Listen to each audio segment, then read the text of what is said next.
Assalamualaikum warahmatullahi wabarakatuh. Kami dari kelompok 6, kelas 10 MIPA 8.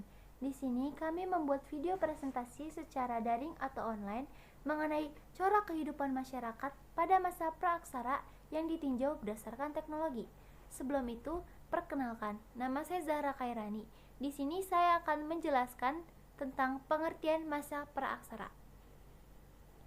Masa praaksara yang juga sering disebut sebagai masa Nirleka merupakan suatu masa saat manusia purba belum mengenal tulisan.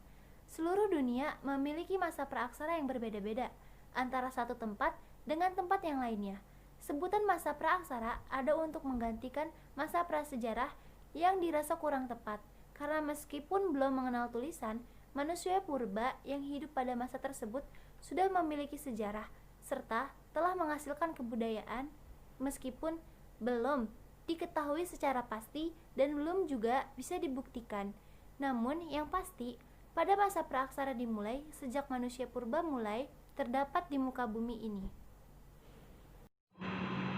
Perkenalkan, nama saya Hans Riko, ingin menyampaikan informasi-informasi tentang manusia purba. Yang pertama, pada masa food gathering. Pada masa ini, perkembangan peralatan manusia purba itu masih sangat rendah. Hampir semua alat-alat yang digunakan itu hanya berguna untuk membantu mereka untuk berburu, mengolah makanan, dan lain sebagainya. Yang kedua, pada masa bercocok tanam. Kebudayaan orang-orang bumi purba mengalami perkembangan yang sangat luar biasa. Pada masa ini terjadi revolusi secara besar-besaran dalam peradaban manusia, yaitu masa dari food gathering menjadi food production, sehingga terjadi perubahan yang sangat amat pesat dan mendalam dalam seluruh penghidupan manusia purba pada saat itu. Tiga, pada masa pertanian, pada masa ini masyarakat banyak mengenal hal-hal baru diantaranya. Satu, mereka sudah menetap dan tinggal di rumah-rumah, membentuk perkampungan dan hidup sebagai petani.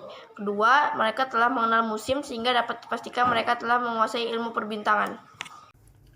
Nama saya Wildan Nurmuhammad Nasani. Mereka telah menggunakan alat-alat kehidupan baru seperti kapak lonjong maupun kapak persegi. Selain itu juga, mereka sering menggunakan alat-alat seperti kapak perunggu, nekara, gerabah, serta alat-alat megalitik lainnya. Alat-alat yang terbuat dari batu, seperti kapak batu halus dengan berbagai kapak batu dengan ukuran kecil yang sangat indah, itu pun sangat digunakan untuk contohnya seperti mas kawin pernikahan, alat penukaran, serta upacara adat. Perkenalkan, nama saya Siti Halimah Sadiah dari kelas 10 MIPA 8, perwakilan dari kelompok 6. Di sini, saya akan menjelaskan tentang corak kehidupan masyarakat praaksara yang ditinjau dari teknologi. Pada masa pertanian, masyarakat sudah menggunakan kapak-kapak yang berasal dari logam yang memunculkan budaya-budaya baru seperti menhir, domen, punden perundak,